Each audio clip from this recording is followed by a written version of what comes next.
ما سألت نفسك بيوم شنو أكثر مخلوق يسهل خداعه؟ أكثر مخلوق يسهل خداعه هو البنات.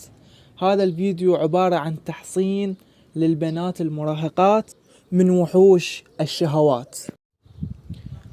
90% من بنات البلاد العربية يعانون من مشاكل نفسية ومشاكل صحية مع الأهل أو مع المجتمع، لأن باختصار المرأة دائما مظلومة.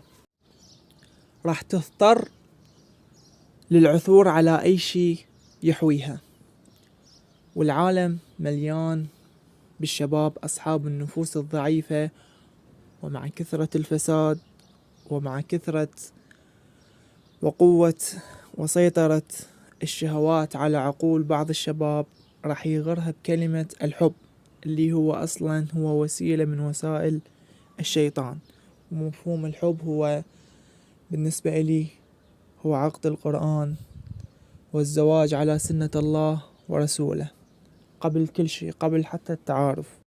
من خلال تجربتي بالحياة لاحظت كثير من الشباب والبنات داخلين في دوامة الشهوات اللي نهايتها معروفة، يا أما المشاعر السلبية أو جلد الذات، أو قد تؤدي إلى الانتحار لعدم وجود الحب الحقيقي الذي يحب الروح وليس الجسد.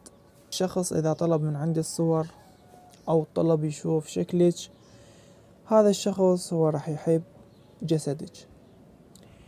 لذلك أنا شاب ومريت بهذه الظروف وعديت مرحلة المراهقة، وأنا ما راح أبين لك أنه أنا ملاك وأنه أنا ما عندي أخطاء، لكن بفضل الله تعافيت من كل شيء. وبقناتي سميتها يلا نتعافى، حتى تعافى من كل شيء، وحتى انشر الوعي للناس حتى يستفادون من عندي بإذن الله تعالى.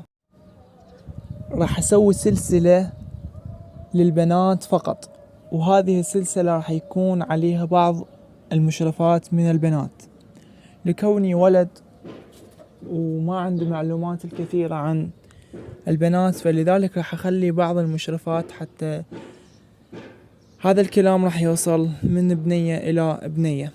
لذلك اللي حاب يشارك في هذه السلسلة يكتب بالتعليقات تم، وإن شاء الله راح أسوي حلقة خاصة بهذه السلسلة، وراح أنزل دائما نصائح للبنات إن شاء الله حتى نكون واعين.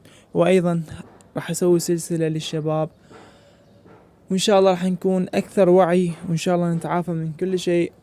انتظروني بالفيديوهات القادمة، وإن شاء الله هذا الكلام هو كلام عفوي يخرج من القلب ويوصل إلى القلب إن شاء الله بإذن الله تعالى.